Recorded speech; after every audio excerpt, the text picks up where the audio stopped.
Buongiorno telespettatori di Tele4, benvenuti all'anteprima del telegiornale delle 13:20. Oggi siamo in compagnia della dottoressa Elisabetta Burla, che è il garante per i diritti dei detenuti. Grazie Buongiorno. Dottoressa per essere venuta a trovarci, Buongiorno, per essere venuta nei nostri studi.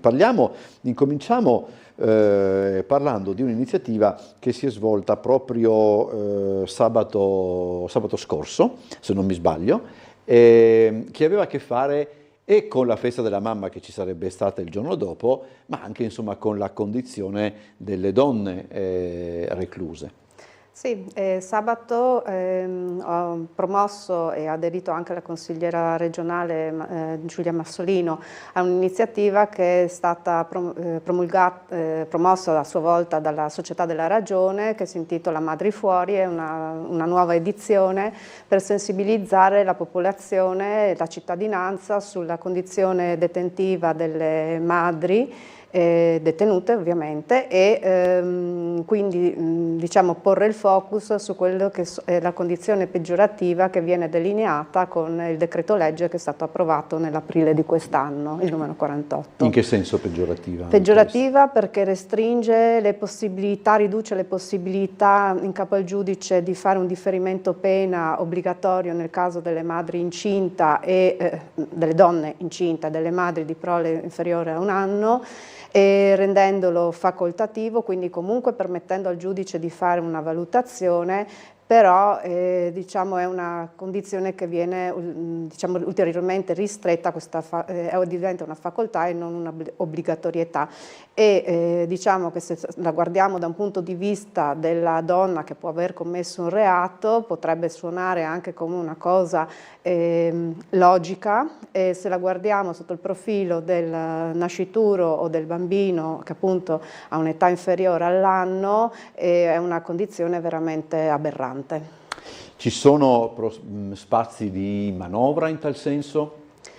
Mi sembra che in questo momento la linea sia quella di mantenere questo tipo di idea e di normativa. Speriamo, appunto, trattandosi di decreto legge, quindi un provvedimento che dovrà essere convertito, ci possa essere una revisione di quelle che sono le valutazioni che hanno portato all'emanazione di questo tipo di normativa, che sia più attenta a quelle che sono le esigenze dei minori. Questo tipo di iniziativa è un'iniziativa che è stata presa diciamo, per quanto è locale, oppure fa capo ad una serie di iniziative anche a livello nazionale? No, era un'iniziativa che era diffusa su tutto il territorio nazionale, era diciamo, concentrata, sarebbe stata da concentrare, da effettuare nella giornata della festa della mamma, quindi la domenica 11 maggio. In realtà anche per questioni organizzative è stata anticipata al 10 di maggio, ma questa giornata è stata oggetto di interventi su tutto il territorio nazionale da parte dei garanti, da parte delle associazioni di volontariato, delle persone che comunque hanno una sensibilità sulla materia specifica. Qual è la percentuale, diciamo così, di popolazione femminile nella popolazione carceraria, se hai dati italiani o locali sempre? Allora, per quanto riguarda in generale nel territorio nazionale la popolazione detenuta femminile è sempre una percentuale molto ridotta, parliamo del 4%, 5% della popolazione detenuta, questo a livello nazionale. A livello regionale è importante ricordare che nel Friuli Venezia Giulia c'è un'unica sezione femminile, che è quella ospitata presso la casa circondariale di Trieste, e i numeri sono veramente ridotti. Adesso a sabato erano 20 le persone detenute. Un attimo, se mi dà un secondo, diciamo che la detenzione femminile è sempre molto ridotta rispetto a quella maschile. Per il Friuli Venezia Giulia, Trieste, 24 sono le donne al 30 di aprile, su un numero di persone detenute pari a 238.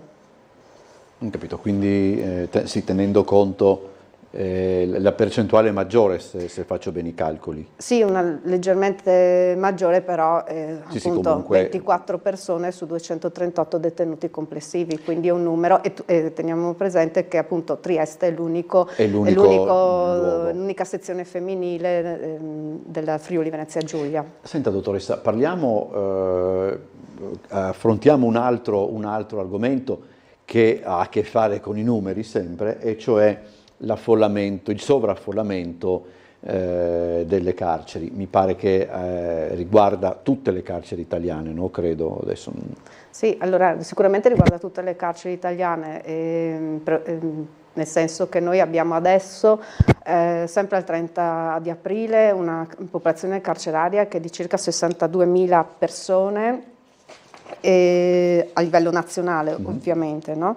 E 62.445 a fronte di una capienza regolamentare di 51.292. Poi in realtà bisogna anche guardare quelli che sono i posti realmente utilizzabili, perché certe sezioni non sono agibili, certe sezioni sono in ristrutturazione, quindi i posti realmente agibili sono 46.000, quindi è un numero ancora inferiore rispetto a quello che è la capienza, quindi la differenza è importante. Nel Friuli Venezia Giulia abbiamo una capienza regionale di circa 470 posti, in realtà ospitati al 30 di aprile sono più di 749, per cui un numero importante. Prima ricordavo il dato di Trieste, 239 persone su una capienza regolamentare di 150, che in questo momento è sicuramente ridotta, quantomeno perché la sezione al piano terra che vedeva la presenza di 15 celle detentive è in totale rifacimento, e quindi quella sezione ovviamente non è più disponibile, quindi quei posti non ci sono, sulla carta sono conteggiate a 150, ma in realtà non sono 150. Come si risolve? Beh, bisognerebbe dare un'espansione, permettere un'espansione di quelle che sono le misure alternative o le misure sostitutive previste comunque dalla legge italiana, e non creare quel senso di insicurezza o di propaganda negativa nei confronti di queste misure, che in realtà sono quelle che permettono un'esecuzione della pena maggiormente costruttiva, diciamo, sotto il profilo del reinserimento, della rieducazione o dell'evitare lo scollamento tra la persona che deve scontare la pena e quella che è l'esecuzione della pena che appunto gli è stata comminata, ma quindi una maggiore possibilità e capacità di mantenere l'inserimento nella società, quindi mantenere il posto di lavoro, mantenere i legami familiari, mantenere tutta quella vita che c'era prima dell'esecuzione della pena, e quindi evitare l'allontanamento della persona dalla società, e nel mentre sta ovviamente eseguendo una condanna. Molti dicono si devono costruire nuovi carceri. Che a me ricorda sempre, chiedo scusa se cito impropriamente, un film di Totò in cui Totò diceva: cari concittadini, per dare lustro alla nostra città costruiremo un nuovo manicomio. Ma è una roba che non... Tra l'altro la similitudine tra manicomio e carcere in questo periodo è anche un po' pericolosa, nel senso che molte persone che hanno gravi difficoltà di tipo psicologico, psichiatrico soprattutto, si trovano adesso ristrette nel carcere per l'incapacità di accogliere queste persone in una struttura adeguata dove possano essere correttamente curate e seguite. Costruiamo nuovi carceri, potrebbe essere anche un'idea, non dico di no in assoluto, però costruiamo nuovi carceri e manca il personale di polizia penitenziaria per i carceri che già ci sono. Manca il personale dell'area educativa per i carceri che già ci sono, manca il personale amministrativo per i carceri che già ci sono. Faccio un esempio abbastanza banale, che quindi è facilmente comprensibile da tutti. Abbiamo a Trieste la situazione dell'area contabile, che ha un organico pressoché completo, che quindi potrebbe funzionare in maniera perfetta, persone tutte molto capaci che si trovano però a sopperire le carenze di tutti gli altri istituti del Friuli Venezia Giulia, e quindi sono dislocati nel carcere di Tolmezzo, di Udine, di Gorizia, facendo quindi venire meno quella continuità dell'attività di loro competenza all'interno del carcere, con tutta una serie di gravissime ripercussioni. Quindi parliamo di costruzioni di carcere, ma non ci rendiamo conto che poi manca tutto il personale amministrativo. Poi, se mi permette, visto che siamo partiti dalla questione della detenzione delle donne madri in carcere, di carceri costruiti che sono stati poi abbandonati, ce ne sono tantissimi. Certo, sì. A Cagliari era stato costruito un ICAM, inaugurato nel 2014, e proprio Istituto a Custodia Attenuata per Madri, è questo l'acronimo ICAM, inaugurato nel 2014 e mai destinato a quella che era stata la funzione per cui era stato costruito. Per cui prima di dire costruiamo nuove carceri, pensiamo a fare una sana ristrutturazione di quello che è diciamo, il patrimonio edilizio di adesso, che c'è, guardando un po' a rendere più funzionali magari gli istituti, ma cercando di implementare quelle che sono le carenze di organica che ci sono, e dare un impulso invece molto più importante a quelle che sono le misure alternative, che quindi non vanno a gravare sulla struttura penitenziaria e sui costi, perché il mantenimento di una struttura carceraria ha comunque dei costi, il mantenimento anche delle persone in carcere ha un costo. Senta, dottoressa, quando si parla di argomenti come questi, poi dopo e di attualità adesso, no? Quello che è accaduto a Milano nei giorni scorsi, che cos'è? Come dire, nell'immaginario collettivo è come se un certo ragionamento facesse un passo indietro. Che cosa dovrebbe suggerirci quello che è accaduto? Facciamo tanti passi indietro, questo è un aspetto appunto anche dovuto alle informazioni errate, non che il fatto non sia avvenuto, per carità, e che il fatto sia grave non lo vuole sottovalutare nessuno, però è anche vero che le misure alternative, le misure sostitutive, il lavoro all'esterno come nel caso di Milano e anche i permessi premio sono un numero elevatissimo. Sono moltissime persone che ne usufruiscono. Nel 2024 i permessi premio erano più di 35.000 su tutto il territorio italiano, quindi più di 90 persone al giorno usufruivano di permessi in uscita, eppure non si sono consumate tragedie come quelle che ricordava lei. Può capitare, non dovrebbe capitare, è sicuramente un fatto di cronaca gravissimo, però le misure alternative sono quelle che garantiscono la migliore esecuzione della pena, il miglior reinserimento della persona. E devo ricordare che l'articolo 21, perché la persona era in articolo 21, è un diciamo, beneficio, perché la persona viene ammessa al lavoro all'esterno proprio per garantire quel reinserimento nella società, l'autonomia economica anche così fondamentale nel momento in cui la persona finirà di scontare la pena. E questo, l'articolo 21 è una misura, diciamo, che viene concessa dopo un'attentissima valutazione da parte del personale dell'amministrazione penitenziaria.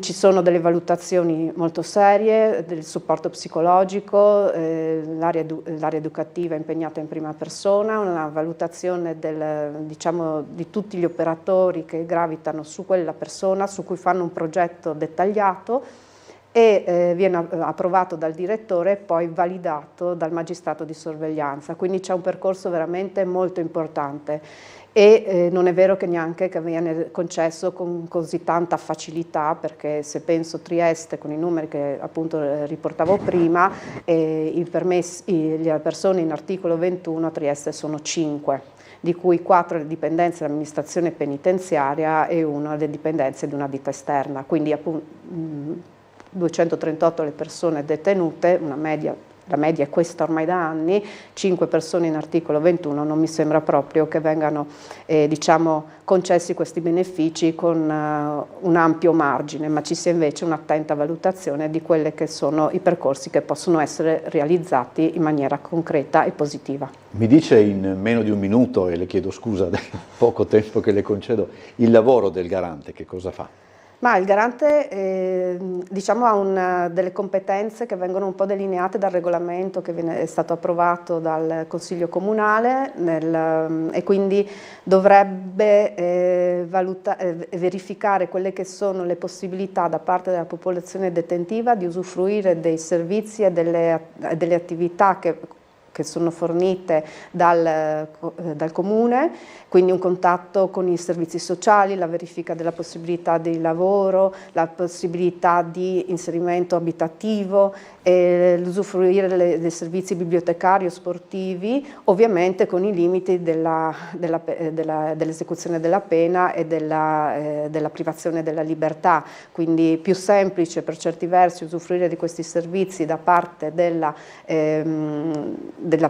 popolazione detenuta in misura alternativa che non quella in detenzione in carcere, e poi fare tutta una serie di segnalazioni sulla base dei colloqui che effettuo regolarmente con le persone, quindi carenze sotto il profilo sanitario, alimentare, difficoltà nella gestione dei rapporti con i propri familiari o altre diciamo, difficoltà nell'esercizio dei propri diritti. Allora io ringrazio la garante, com'è adesso qua? Io il garante, l'avvocato, il garante, dove è possibile declinarlo in maniera generica come era prima, mi andava benissimo. Allora grazie all'avvocato Elisabetta Burla per essere stata con noi, buon lavoro.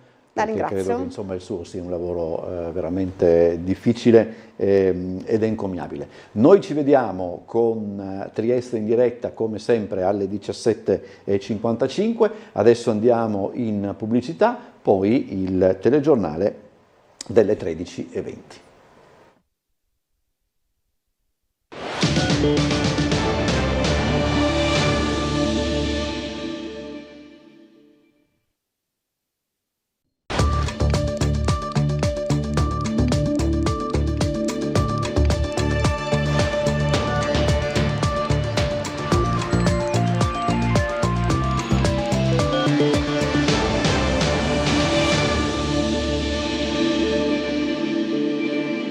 Buongiorno telespettatori di Tele4, benvenuti a questa edizione del telegiornale che apriamo con la cronaca. Spinto a terra e derubato del cellulare in piazza Ospitale la notte scorsa. È accaduto a un cinquantenne triestino che ha descritto il giovane aggressore ai carabinieri.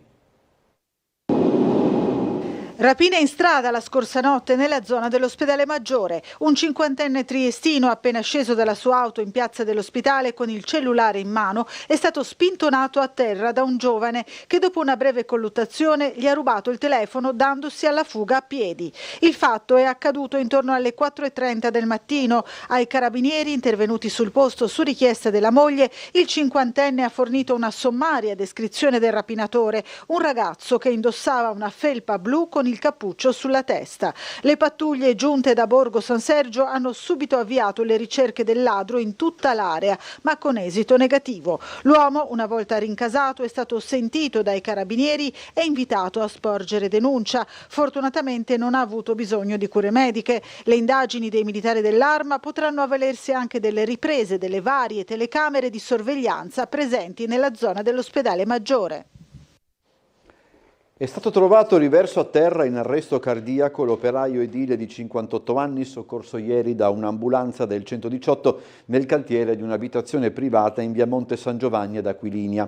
L'uomo è stato sottoposto a rianimazione sul posto con il defibrillatore, dunque è stato intubato e ricoverato con la massima urgenza all'ospedale di Cattinara, dove risulta ancora in prognosi riservata nel reparto di terapia intensiva. Sul posto è stato realizzato un sopralluogo dai tecnici del comparto di sicurezza sul lavoro di Asuggi, supportati da una pattuglia dei carabinieri della stazione Rivierasca.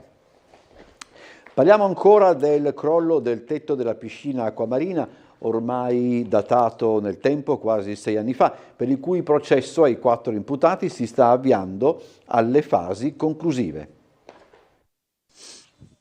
Il tetto della piscina acquamarina crollò il pomeriggio del 29 luglio 2019. Solo una circostanza temporale fortunata fece sì che in quel momento fosse vuota, perché chiusa per lavori di manutenzione, evitando così una potenziale tragedia. Ora, a quasi 6 anni di distanza, il PM Ilaria Iozzi chiede una condanna a 2 anni e mezzo di reclusione per Fausto Benussi, il progettista dell'intera struttura, sostenendo che si trattò di un macroscopico errore di calcolo nella progettazione. La sostituzione del bullone sul tetto all'origine del fatto è stata ribadita più volte in aula nel corso dell'illustrazione delle perizie, ma ciò che l'accusa imputa in modo chiaro all'ingegner Benussi sono i calcoli progettuali a monte del realizzo dell'opera, cioè il valore d'inerzia delle travi, sostanzialmente la loro capacità di sopportare il peso senza collassare. Chiesta la soluzione invece per i 3 coimputati, Pietro Zara, titolare dell'impresa che realizzava la manutenzione sul tetto, e i 2 operai Giuseppe Pugliero e Ottavio Ignat, che stavano eseguendo i lavori. L'accusa per gli imputati è per tutti di disastro colposo. Presentata anche la richiesta di risarcimento da parte del Comune di Trieste per oltre 11 milioni di euro, il cui legale chiede invece la condanna di tutti e 4 gli imputati per imperizia e negligenza nelle loro condotte. Si torna in aula il 30 di giugno per le arringhe delle difese, poi finalmente la sentenza. Una verdesca di oltre 2 metri in sacchetta tra le imbarcazioni all'ormeggio sulle rive, un avvistamento a cui hanno assistito anche decine di curiosi che stavano passeggiando in zona, nonché gli aficionados delle società nautiche.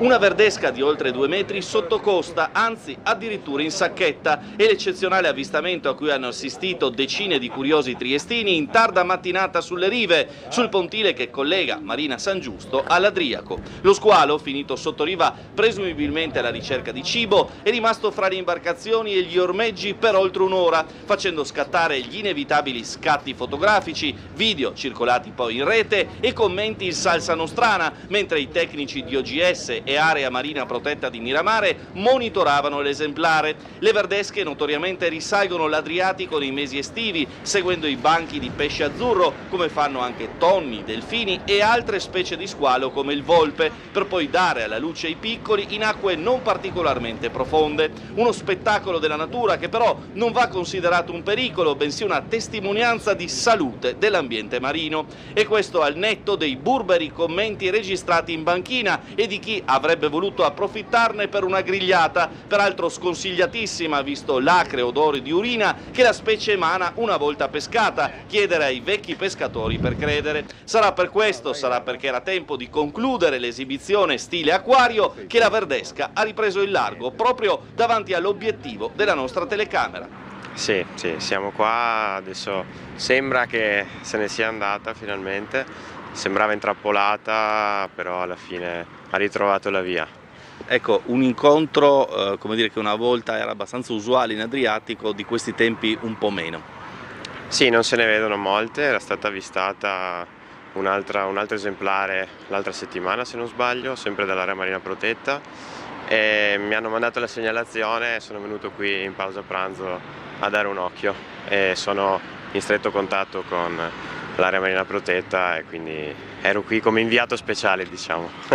Ricordiamo anche ai tanti curiosi, no, che magari qualcuno ha detto ma questa insomma è pericolosa eccetera, che sono questi tipi di squali un patrimonio da conservare e non un animale da temere. Assolutamente, di attacchi all'uomo diciamo ce ne sono penso quasi nessuno, quindi non c'è da temere e sono degli esemplari bellissimi, anche questa era fantastica da vedere, quindi proprio andate tranquilli. Ti ringrazio. Ora il collegamento con la sala operativa della polizia locale, siamo in compagnia del commissario De Grassi. Buongiorno commissario. Sì, buongiorno a lei e a tutti i telespettatori. Cosa ci racconta per oggi? Diciamo niente di particolare, traffico nella norma abbastanza sostenuto nelle ore di punta, ma niente di particolarmente critico. Rilevati fortunatamente solo un paio di incidenti stradali nella mattinata, uno addirittura hanno fatto la constatazione amichevole al BVH, poi c'era un urto contro un cinghiale. E adesso abbiamo però invece in attesa, dovremmo ancora arrivare sul posto, in via Piccardi un bus ha urtato leggermente un pedone che lamenta mal di schiena, non dovrebbe essere fortunatamente niente di grave. Per quanto riguarda gli lavori, è stata chiusa la via la via San Lorenzo in Seiva a Servo all'altezza civico 126 per uno scavo urgente degli Acegas, ricordo ancora via San Lorenzo in Selva 126 a Servoglia. Ci sono dei lavori in via Commerciale, attenzione ai divieti di sosta nel tratto compreso tra salita Trinovia e via Pauliana, e in via Felluga nei pressi dell'intersezione con la via San Martino c'è un restringimento sempre per uno scavo dalle 8:30 alle 17 odierne con moviari per il senso unico alternato.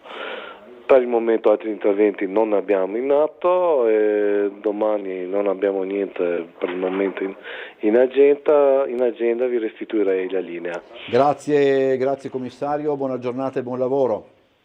Parimenti a tutti voi. Un attacco alla presenza dell'ingegnere Bernetti ad un convegno ad Innsbruck sui collegamenti a Funi ha chiuso stamani la consueta assemblea del Comitato Nuovo Via. Durissima la replica della giunta comunale. L'ormai consueto incontro pubblico del Comitato Nuovo Via ha ripercorso all'inizio gli schemi ormai consueti, ovvero l'illustrazione dello stato dell'arte della questione che riguarda l'impianto e delle contestazioni, oltretutto alla vigilia dell'iter in Consiglio Comunale dell'esame delle osservazioni alla variante numero 12. Confidiamo che si svolga un dibattito vero, posto che questa è l'ultima delle occasioni per dibattere della cabinovia nell'organo deputato, il Consiglio Comunale. Confermate le audizioni davanti al TAR a metà luglio, sentenza probabilmente dopo l'estate, il leader del comitato si è soffermato ancora una volta sull'iter delle contestazioni presso l'Unione Europea. Bruxelles ha estratto finalmente nell'apposita segretariato per le petizioni la pratica cabinovia e ci ha chiesto di fare il punto, quindi ben volentieri manderemo fuori ulteriori documentazioni. Però in cauda venenum. Il comitato ha stigmatizzato pesantemente la presenza ad un convegno ad Innsbruck dedicato anche ai collegamenti via cabina di Giulio Bernetti, il dirigente comunale incaricato di seguire il progetto. Ci domandiamo a che titolo lui abbia partecipato, posto che non è previsto che un responsabile del procedimento, con un procedimento che non è ancora chiuso, con un procedimento che ha 5 ricorsi al TAR, vada a parlare in queste occasioni. Poteva andare un politico e soprattutto doveva andare uno della Leitner. Penso a questo punto che il comitato non abbia più temi e debba sollevare temi di questo genere e alludere a queste cose per pur di poter fare una conferenza stampa. Immediata e secca la replica dell'assessore comunale Elisa Lodi. Si assumeranno le responsabilità di quello che dicono. L'ingegner Bernetti è andato per conto del Comune di Trieste a parlare di un'opera del Comune di Trieste, autorizzato dal Comune di Trieste e dal suo direttore generale, tirare fuori temi riguardanti all'impresa che si è aggiudicata l'appalto lo trovo veramente vergognoso e imbarazzante. Quindi se si vuole mantenere un profilo tecnico o di contestazione è una cosa, andare su altri temi lo trovo veramente sgradevole. A Muggia e scontro politico fra Francesco Bussani del PD e il sindaco Polidori riguardo il progetto della fognatura in strada per Lazzaretto. Al centro una polemica legata al finanziamento da parte della Regione. Lavori pubblici al centro del dibattito a Muggia tra maggioranza e opposizione. Il consigliere del Partito Democratico Francesco Bussani, ieri ospite a Tele4, ha attaccato il sindaco Polidori su diversi fronti, principalmente uno che è stato affrontato poco tempo fa in consiglio a Muggia, ovvero il progetto delle fognature di strada per Lazzaretto e l'area di Acquario. Per Bussani c'è stato un inghippo politico nello stanziamento regionale delle risorse quando la giunta era guidata dal sindaco Marzi. Non l'abbiamo fatta perché il suo amico e assessore regionale Scocimarro, quando andai a parlare con lui nel 2020 o 2021, mi rispose: ne riparleremo dopo le elezioni, aggiungendoci un sorriso che valeva più di 1000 parole. Le elezioni le ha vinte il centrodestra, però delle fognature non si sa niente, nonostante fosse tutto pronto. È il 2025, Pichelon è stata riasfaltata senza fare le fognature, che da decenni i cittadini residenti attendono, e sulla parte costiera non si sa più niente. Non è che è stato insediato 3 mesi fa, stiamo andando verso il 4º anno di mandato, è tutto fermo. Pronta la replica di Polidori, che invece ricorda che ancora prima, per il progetto di acquario sotto la consigliatura Serracchiani, sarebbe stato opportuno pensare più a largo raggio e richiedere i fondi per opere future a corredo dell'area balneare. Come mai non c'è stato il finanziamento allora e non poi con Scoccimarro, dove Bussani dice ma Scoccimarro non ci ha dato i soldi ridendo perché aspetteremo la prossima consigliatura? Perché non ha dato i soldi alla Serracchiani? Perché le opere quando si fanno bisogna farle funzionali. Allora, per chi non lo sapesse, Acquario non ha la fognatura, ha una marea di gente, veramente tanta gente che arriva, e quindi ovviamente c'è un problema di scarico delle acque nere. Dove vanno a finire queste acque? In enormi cubi che sono stati costruiti e devono essere spurgati 2 o 3 volte alla settimana in periodo estivo, con un costo che si aggira sulle 200.000 euro all'anno. Allora perché Bussani non dice che magari la Serracchiani poteva finanziare tutta l'opera, compreso il tratto di fognature almeno fino a lì? La terza commissione del Consiglio regionale ha approvato la cosiddetta omnibus nelle parti di sua competenza, ovvero in tema di sanità, disabilità e politiche sociali. Via libera maggioranza in terza commissione del Consiglio regionale alle parti di competenza della cosiddetta legge Omnibus. In particolare sono stati trattati gli articoli riguardanti salute, politiche sociali e disabilità. L'assessore Riccardo Riccardi ha illustrato i contenuti che riguardano principalmente modifiche e aggiornamenti alle norme nazionali, ad esempio per le funzioni di assistenza nelle case di comunità o la definizione di cure intermedie. Questo ci permetterà anche di avere un linguaggio comune in tutta Italia, di poter avere dati certi, e dobbiamo fare in modo che tra il domicilio e l'ospedale ci sia tutta una serie di servizi appunto territoriali con dei nomi che però siano facilmente riconoscibili, quindi casa della comunità, ospedale della comunità, l'RSA, case di riposo, eccetera eccetera eccetera. Aggiornamento giusto ma tardivo, ha attaccato invece Emanuela Celotti del Partito Democratico. Lo facciamo ad un anno dalle scadenze del PNRR che finanziavano una serie di strutture legate proprio al DM77 sulla riorganizzazione della sanità territoriale. Quindi siamo un po' tardi. Sulle case della comunità la questione di fondo secondo me è che dobbiamo cominciare a fare quello che possiamo per attivarle, perché al di là degli interventi edilizi c'è tutto il tema del che cosa ci mettiamo dentro. Serena Pellegrino di Alleanza Verdi e Sinistra ha presentato 2 emendamenti relativi agli animali da compagnia. Allora intanto è stato fatto un passo avanti rispetto a quello che c'è adesso, c'è stato un incremento anche del budget messo a disposizione per fare le sterilizzazioni.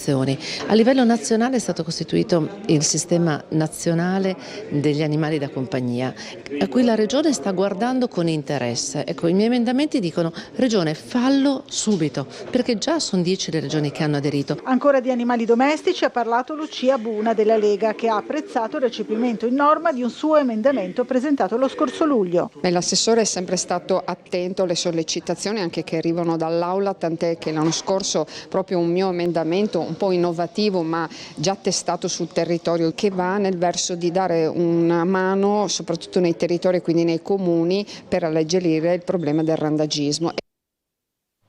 È uscito il bando di concorso per la copertura di 19 posti di agente della Polizia Locale di Trieste. Per le giornate del 21 e 26 maggio il Comune ha organizzato 2 Open Day per iscriversi al concorso o ricevere informazioni.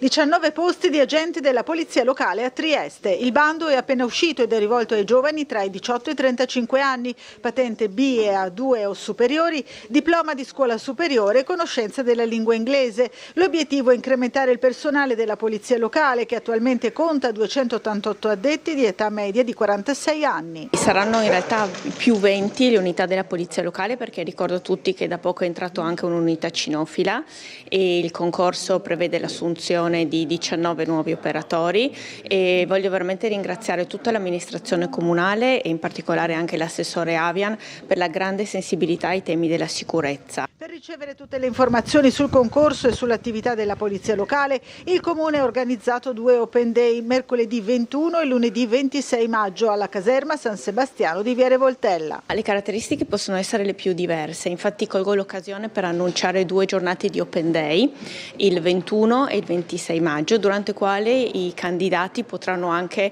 conoscere quelli che sono i vari ruoli e le varie funzioni che svolge la Polizia Locale. Il corpo della Polizia Locale di Trieste è un corpo davvero ben strutturato con tanti nuclei specialistici dove è possibile realizzare anche le proprie ambizioni, le proprie aspirazioni. L'esame consiste in 3 prove, scritta, orale e di efficienza fisica, per la quale è necessario il certificato per l'attività agonistica. All'ultimo concorso nel 2022 parteciparono più di 600 aspiranti agenti. Ed è molto importante perché questo è il secondo concorso che facciamo durante il mio mandato. Il primo era nel 22, dove abbiamo avuto 699 domande e speriamo questa volta di averne di più, perché così ci permetterà di sostituire tutto il personale che va in quiescenza o che si trasferisce presso altri enti, di avere personale da cui attingere da fermeggerate liste.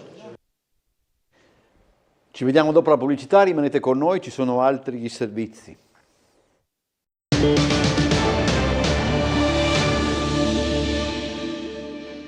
Entriamo in studio, ora il punto della situazione in casa Pallacanestro Trieste in vista dell'avvio della serie di quarti di finale playoff con Brescia. Lo abbiamo fatto ieri sera con il general manager Mike Arcieri parlando dell'infortunio di Denzel Valentine del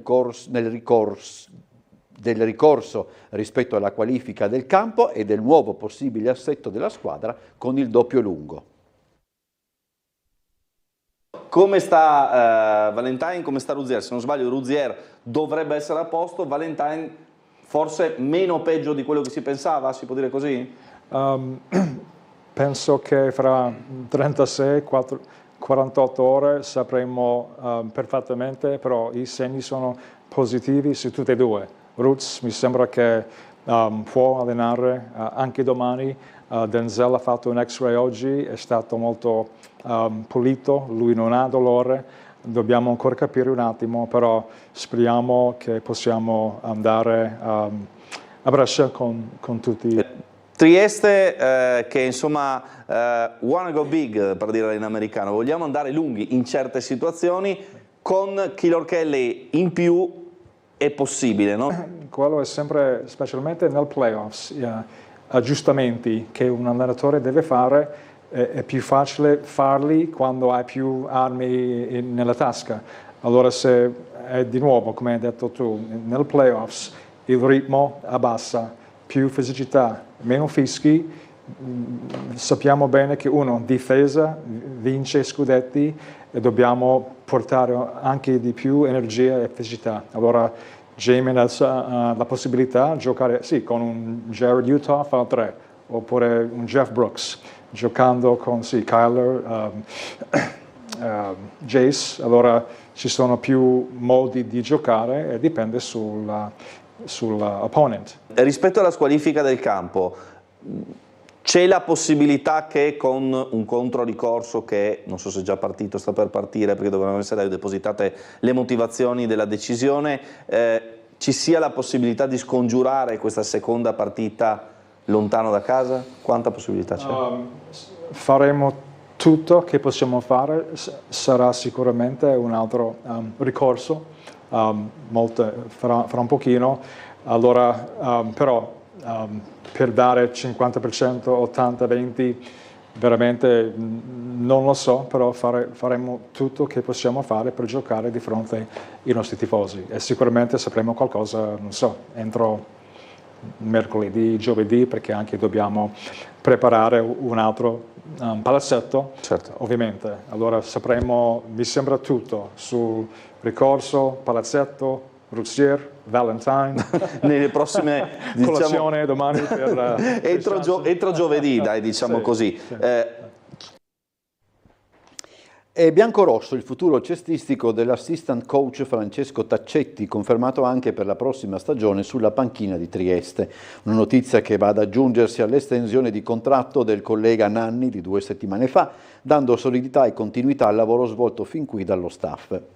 La decisione di proseguire il rapporto di collaborazione sottolinea la profonda stima e fiducia del club nei confronti di un professionista che sin dal suo arrivo all'inizio di questa stagione ha dimostrato una straordinaria disponibilità, un'abnegazione al lavoro encomiabile e una flessibilità esemplare. Francesco Taccetti non è solo un tecnico preparato, ma un vero e proprio ambasciatore dei valori fondamentali della pallacanestro Trieste. La sua etica lavorativa, la passione e la dedizione quotidiana si integrano perfettamente con la filosofia del club, contribuendo in maniera significativa alla crescita e alla coesione del gruppo di squadra. Siamo entusiasti di poter continuare il nostro percorso con Francesco e il commento del presidente Paul Matjasic all'annuncio del rinnovo. Non solo maestro, ora anche dottore, l'Università di Trieste ha conferito al CT dell'Italvolley femminile Julio Velasco la laurea honoris causa in psicologia. Il maestro diventa dottore. L'Università di Trieste ha conferito la laurea magistrale honoris causa in psicologia a Julio Velasco. Figura di riferimento dello sport italiano e internazionale, il CT dell'Italvolley femminile, oro alle Olimpiadi di Parigi, ha ricevuto il riconoscimento accademico per l'approccio innovativo alla leadership, alla motivazione e alla valorizzazione del potenziale umano nello sport. Velasco è tra le figure più influenti dello sport internazionale degli ultimi decenni per l'originalità e la coerenza con cui ha saputo integrare i principi della psicologia nella formazione, nella gestione dei gruppi e nella cultura della prestazione. Al termine della cerimonia, Julio Velasco ha tenuto la propria Lectio Magistralis dal titolo Allenare la mente. Non è che bisogna allenare il corpo così la mente sta meglio, ma che dalla nascita l'essere umano attraverso il movimento comincia a utilizzare i concetti, mentre che dopo, quando fa sport, soprattutto uno sport di squadra, non usa i concetti. Quando noi diciamo pensa quando giochi, diciamo una cosa che non è possibile, perché il gioco è troppo veloce per pensare con i concetti come pensiamo normalmente. Il cervello del giocatore è un altro circuito, usa un altro circuito che noi dobbiamo capire, conoscere per poter allenarlo. Un traguardo emozionante, quello di oggi. Il golpe militare del 1976 in Argentina aveva costretto Julio Velasco alla fuga, rinunciando così a proseguire gli studi. E quindi mi è sempre rimasto, no? Questa cosa che non ho potuto finire l'università. Infatti oggi sono venute le due figlie di un mio intimo amico che purtroppo è morto per una malattia, che lui ci teneva. La prima cosa che mi è venuta in mente è stato lui, quando mi è arrivato questo invito, perché lui ci teneva tantissimo a che io finisca, perché lui è diventato poi preside della facoltà di Humanidades della Plata, no? Dove c'era psicologia, filosofia, storia, eccetera. Come mia mamma d'altronde, che ci teneva a... Mia mamma sarebbe stata contenta, ecco, che oggi uno dei 3 figli avesse una laurea, anche se honoris causa, anche se diversa. Ed è credo molto bello che un'università come la nostra, in cui il senso di squadra, il senso di comunità, il senso di vicinanza ai giovani è certamente al centro di tutte le nostre attenzioni, dare un riconoscimento a chi ha dimostrato l'importanza della gestione, ma anche del supporto al carattere, alla motivazione, alla voglia di crescita dei giovani per ottenere risultati più elevati. Si chiude qui questa edizione del nostro telegiornale. Vi ricordo alle 17.55 l'appuntamento con Trieste in diretta, alle 19.30 l'edizione della sera. Buon proseguimento a tutti e arrivederci.